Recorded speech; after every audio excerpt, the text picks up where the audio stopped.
ಮಂಟಪದ ಕಟ್ಟಡಕ್ಕೆ ಭೇಟಿ ಕೊಟ್ಟಿದ್ದೇನೆ.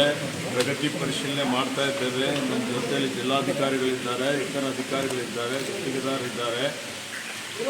ಭಾಳ ಉತ್ತಮವಾಗಿ ಒಂದು ನೂತನ ಅನುಭವ ಮಂಟಪದ ಕಟ್ಟಡದ ಕಾರ್ಯ ನಡೀತಾ ಇದೆ.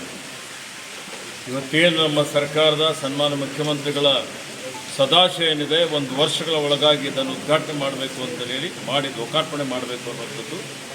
ಆ ಒಂದು ದಿಶೆಯಲ್ಲಿ ಈಗಾಗಲೇ ಸುಮಾರು 70% ಕಾಮಗಾರಿ ಮುಗಿದಿದೆ. ಮತ್ತು ಈಗ ಕೆಲವು ದಿವಸಗಳಲ್ಲಿ 1 ವಾರದ ಒಳಗಾಗಿ ಏನು 50 ಕೋಟಿ ರೂಪಾಯಿ ಈಗಾಗಲೇ ಸರ್ಕಾರ ಬಿಡುಗಡೆ ಮಾಡಿದೆ. ಆ ಹಣನೂ ಇವತ್ತು ದಿವಸ ಹಣಕಾಸಿನ ಯಾವುದೇ ರೀತಿಯ ಕೊರತೆ ಇಲ್ಲ. ಮತ್ತು ಇಡೀ ಜಗತ್ತಿಗೆ ಪ್ರಥಮ ಸಂಸತ್ತು ಅಂತೇಳಿ ಪ್ರಖ್ಯಾತಿಯನ್ನು ಪಡೆದು ಪ್ರಜಾಪ್ರಭುತ್ವ ಪರಿಕಲ್ಪನೆಯನ್ನು ಕೊಟ್ಟಂತ ಉತ್ತರ ಕರ್ನಾಟಕ ನ್ಯೂಸ್, ಇದು ಕನ್ನಡದ ಉಸಿರು.